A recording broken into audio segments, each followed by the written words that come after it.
Today I am very excited to present my project on emotion classification and on speech data. In this project, we'll explore various methods used to train a machine learning model to understand and classify rich emotional content hidden within the human voice. So, yeah, now the next slide is problems. So, what is the core problem we are trying to solve? I mean, while AI has become very good at understanding what we say, it struggles to understand how we say it. Current system faces three main challenges. The first one being like the human emotions is conveyed through incredibly subtle voice and complex variations in tone, pitch, and speed. Now this becomes very extremely difficult for a machine to interpret, especially when you factor in real world challenges like background noises. So this is one of the challenges. Then the second is to generalization. When like a model is trained on one person's voice, it may fail completely when it hears a new speaker. So this lack of generalization is a major hurdle in current system. Then the third one is the bridge. That's the bridge, the gap. Third one is the gap. So this all leads to fundamental gap between human expression and machine understanding. This main project of this is aims to build a system that can start to bridge this gap. So these are were the problems that the current system faces. Next are what are the project goals. So yeah, to tackle the above problems, I have set three clear goals for this project. First one being to move from raw, messy audio signals to clean, structured data. This means I'll be extracting meaningful audio features, uh, which are like MFCCs, chroma, and spectral contrast, which are numerical representation of sound that a model can understand.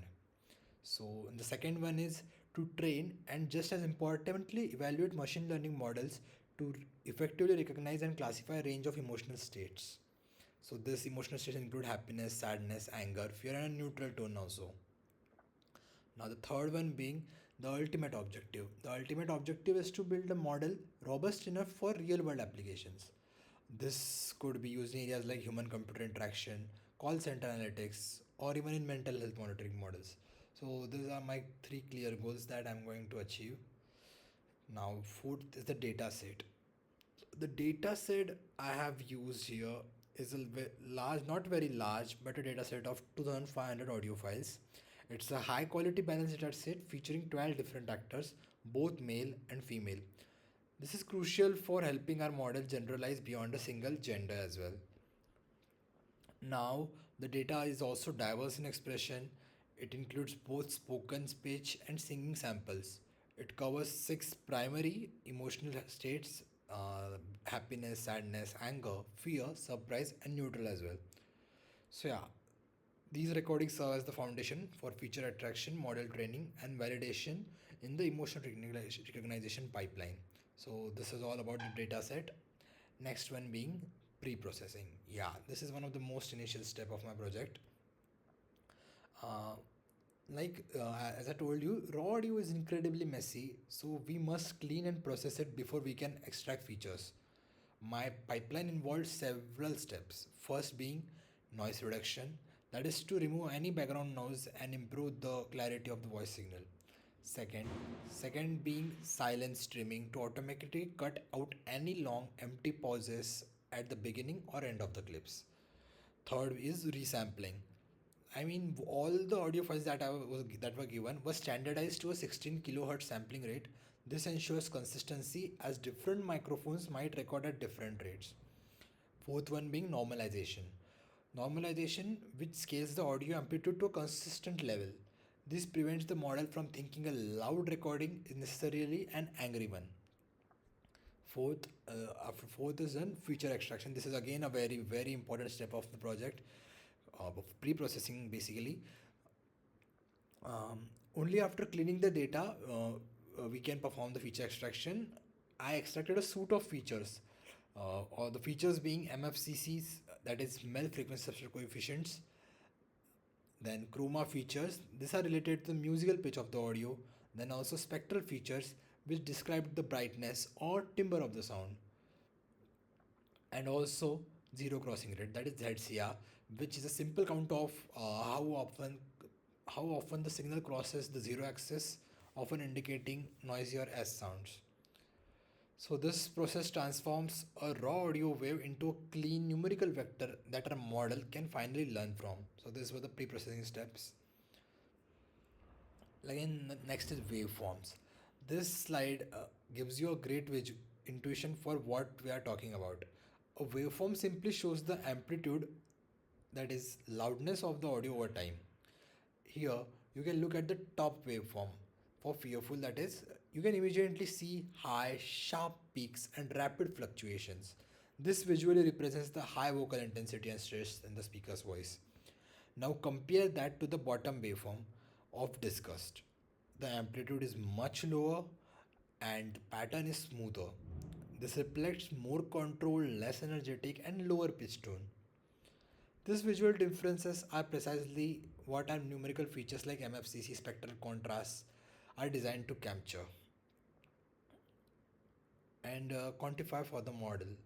So this was all about the waveforms. This gives us a brief about the waveforms. Next we'll be moving to the model that we use. So yeah, XGBoost. So after feature extraction, we need to select a perfect model. And for this project, I chose XGBoost, which stands for Extreme Gradient Boosting.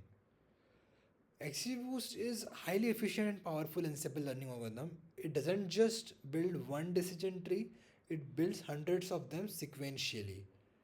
Each new tree it builds is specifically designed to correct the errors made by the previous trees. This process is called gradient boosting that combines many weak learners to form a single, highly accurate and strong predictive model. It's renowned for its performance and speed.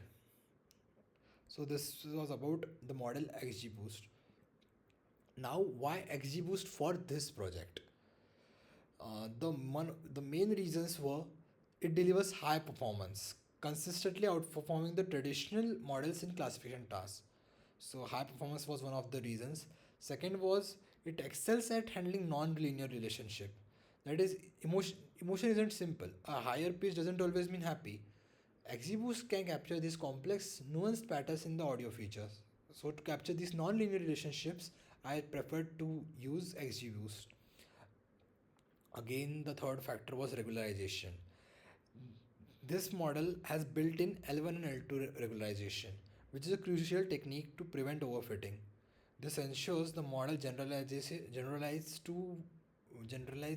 well to new unseen data instead of just memorizing the training data or the training set. So regularization also an important factor. Then another reason was fast and scalability. Um, XGBoost provides important feature analysis, which allows us to look inside the model and see which features, for example, like MFCC or chroma, were most important for detecting emotions. So, yeah, for the scalability reason, we prefer to use XGBoost. Again, feature importance I have explained as well.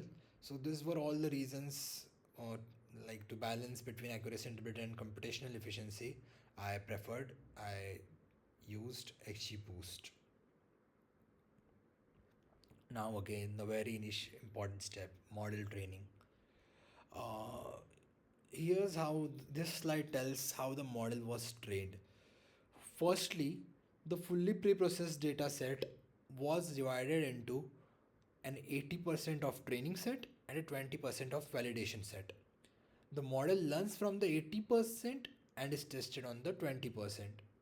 The extracted features were MFCC, chroma, spectral centroid, and zero crossing rate. And these features were used as the input for the XGBoost model. Then the training process itself involves hyperparameter tuning.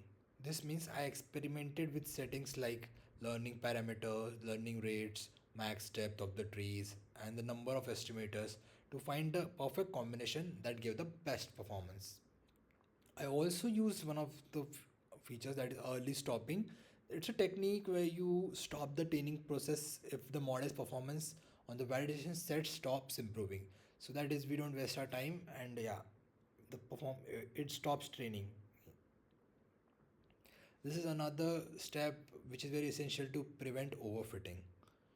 So yeah, the trained model effectively learned distinct pattern of the emotional tones in speech and generalized well to the unseen data. Now the another main step was evaluation, the model evaluation. Once trained, we must rigorously evaluate the model's performance using standard metrics like precision, recall, F1 score, along with the confusion matrix. The results that I got were excellent. The model achieved an overall accuracy of 79% and a macro F1 score of 0.79. Looking deeper, the model was outstanding at recognizing certain emotions. It achieved a high score of 0.84 happy and 0.85 for fearful. As expected, there was some slight confusion between angry, disgust, and unknown, as these emotions can share similar voice feature, making the model difficult to distinguish even for humans. So yeah, this was the problem that I faced, and these were all the results that I got. Now we'll have a look at the classification report and confusion matrix. So on the left is the classification report. It gives us a breakdown for every single class. You can see excellent F1 scores, like we just discussed, fearful at 0.85, happy at 0.83, and calm at 0.81. This shows a very well balanced and high performing model that I got. On the right is the confusion matrix. This is a fantastic tool for visualizing performance. The actual labels are on the y axis and the predicted labels are on the x axis. The bright diagonal line shows all the correct predictions. For example, you can see the model correctly identified fearful 58 fearful samples as fearful and 74 unknown as unknown. The numbers of the diagonal show the error. For example, if you look at angry, row 0, you can see it incorrectly classified as 11.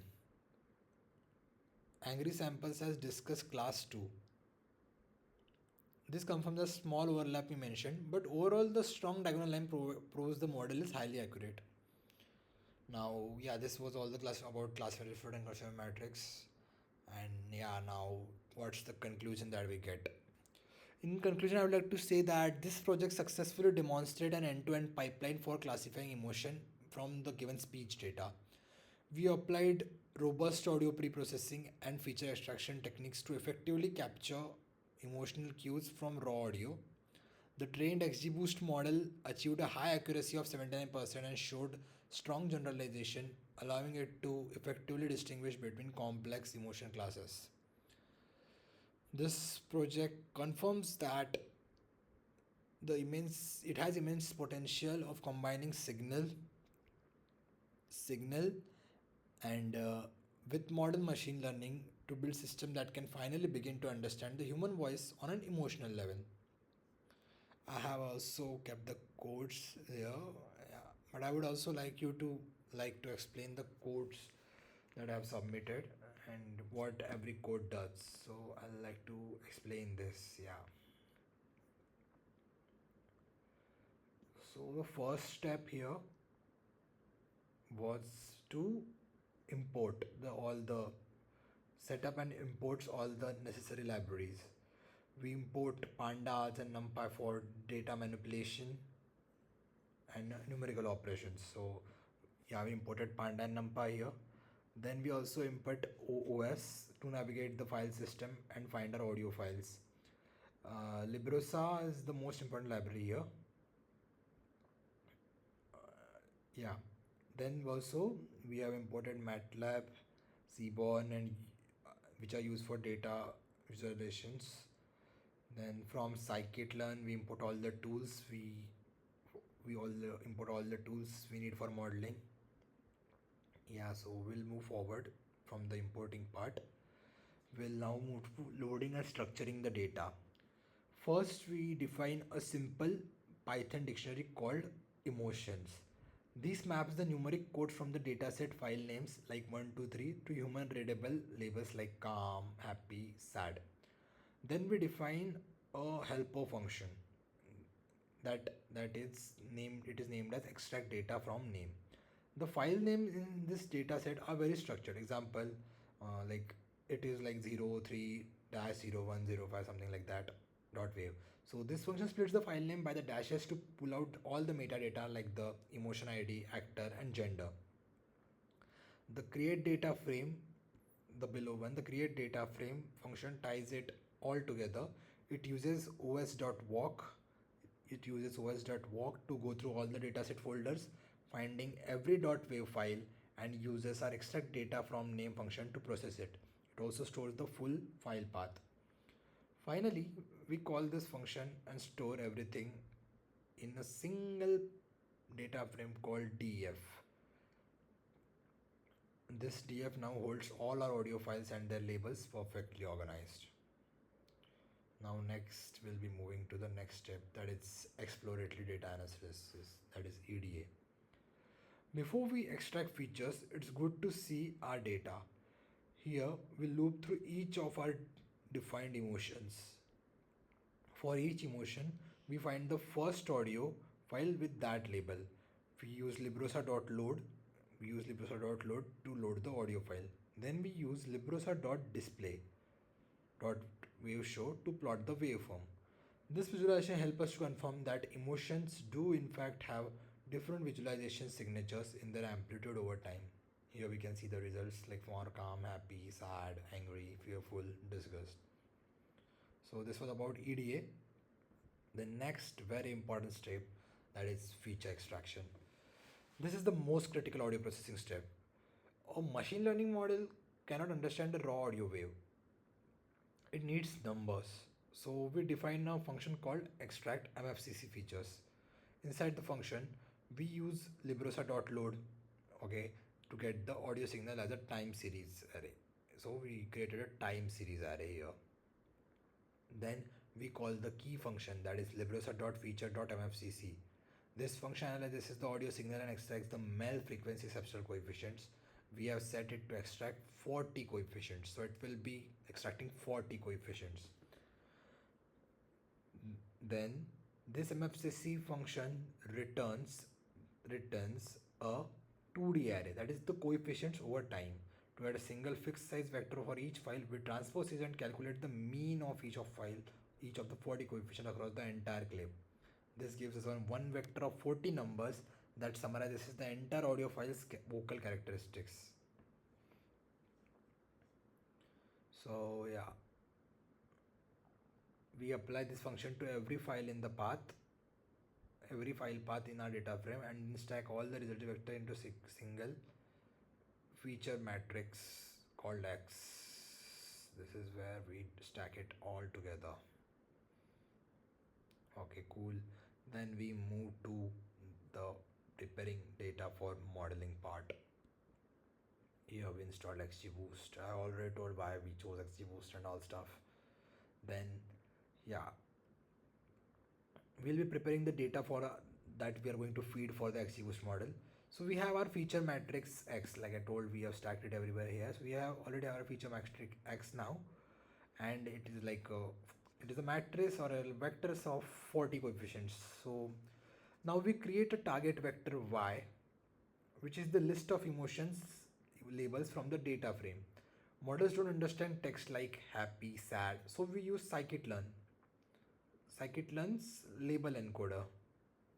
We use scikit-learn's label encoder here. Then to convert this text label into numerical labels, because model actually understands numerical data, not text data. So we use label encoded from scikit here. Then finally, and the most important step, we use train and test split data. The model will never see this data. The model will never see this data during training. The other 80% becomes our training set. This is essential to honestly evaluate our model's performance on unseen data. Yeah, so this is very important step again. Now we'll come to the model training part. We initialize our XGB classifier. We have set several hyperparameters that were tuned for this product. Objective being multi-softwax. This tells the model that this is a multi-class classification problem. Num class is equals to x. Specifies how many unique emotion classes we have. Then n underscore estimators equals to 400. This means the model we will build 400 sequential decision trees. And other parameters like max depth, learning rate, and reg alpha have helped the model to control the model's complexity and to prevent overfitting. Then we call the dot fit method, this passing it at 80%. We call the dot fit method, passing it our data 80% training data. The model now learns the complex pattern that maps the 40 MFCC feature to 6 emotion labels. Now the training part is done. Now we'll be looking at the model evaluation. Since the model is trained, now we'll be looking at how it's performed. So first we use our training model to make predictions on the test data. The 20% it has never seen before. So 80 was for training and 20 is for testing. These predictions are numbers. So we use label encoders dot so we use label encoders dot inverse transform. Here it is, label encoders dot inverse transform method to turn them back into readable text like happy and sad. We then print accuracy score. We also print the classification report. This shows the detailed precision, recall, and F1 score for every single emotion. Finally, we generate the confusion matrix and use Seaborn dot heatmap to plot it.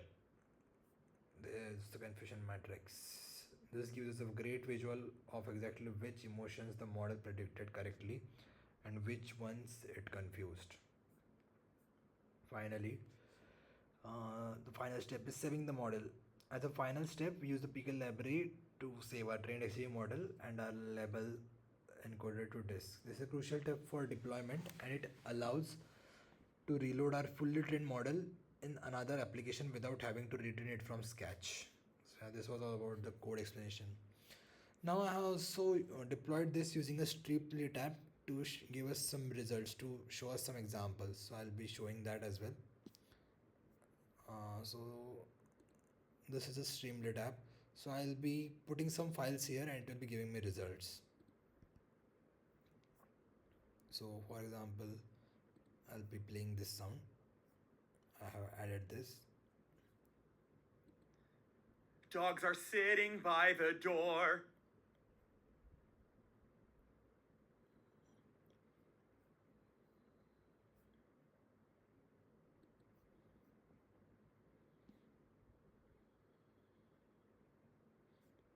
See, so the predicted emotion here was disgust, and as you could see, the sound sounded like the sound, whatever the audio was, it was like some disgusting voice. So I'll give you some another example.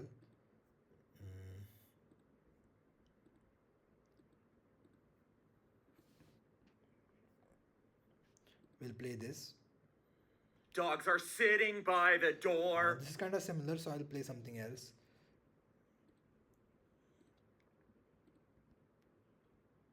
I'll play this. Yeah, this is I'm choosing from my data set.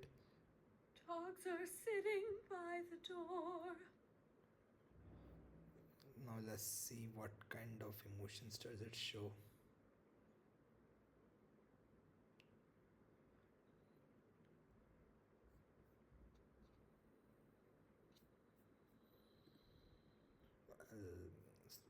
I'll do this Streamlit app. I'll choose some other emotion.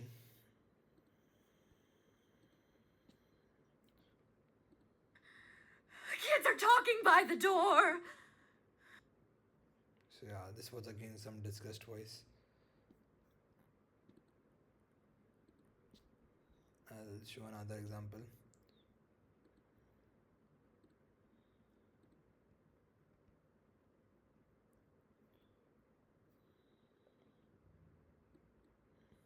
Dogs are sitting by the door. So see, this was kind of a fearful voice. So it predicted fearful. Again, then I'll show something else.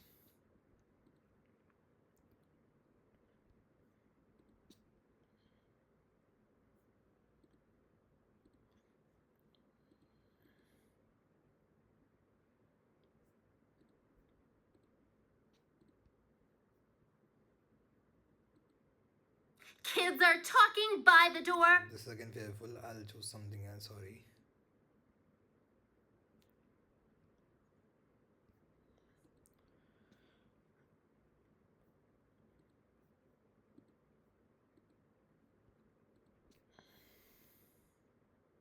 This is disgust. Kids are talking by the door. See, this is again discuss. So yeah, these are all the kind of results I'm getting. So yeah, this is a Streamlit app that I have hosted. So yeah, thank you. This was my project. Thank you so much.